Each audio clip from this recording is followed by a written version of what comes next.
భారీ వర్షాలు, వరదలు రెండు తెలుగు రాష్ట్రాలను అతలాకుతలం చేశాయి. గత 30 ఏళ్లలో ఎప్పుడు చూడని విధంగా వర్షాలు కురిశాయి. రికార్డు స్థాయిలో వర్షపాతం నమోదైందని వాతావరణ శాఖ అధికారులు తెలిపారు.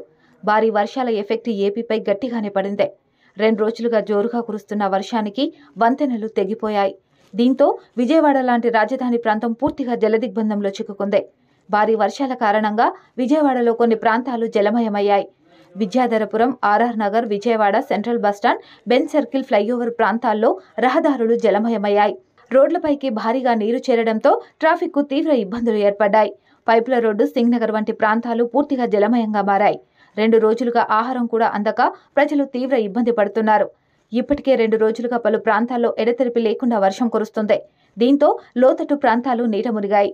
డ్రైనేజీలు, వాగులు, వంకలు, కాల్వలు పొంగి పొర్లుతున్నాయి.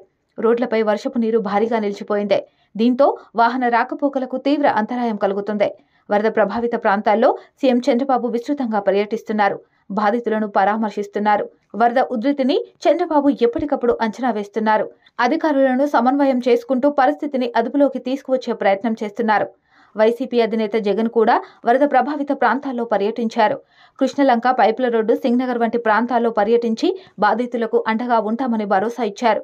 మంత్రి నారా లోకేష్ సైతం తన నియోజకవర్గం మంగళగిరిలో పర్యటించారు. అయితే ఇటువంటి సమయంలో జనసేన అధినేత డిప్యూటీ సీఎం పవన్ కళ్యాణ్ ఎక్కడా కనిపించలేదు. ముఖ్యంగా సోమవారం నాడు ఆయన బయట కనిపించలేదు. వరద ప్రభావిత ప్రాంతాల్లో పవన్ కళ్యాణ్ పర్యటించింది లేదు. సెప్టెంబర్ 2 పవన్ కళ్యాణ్ పుట్టినరోజు.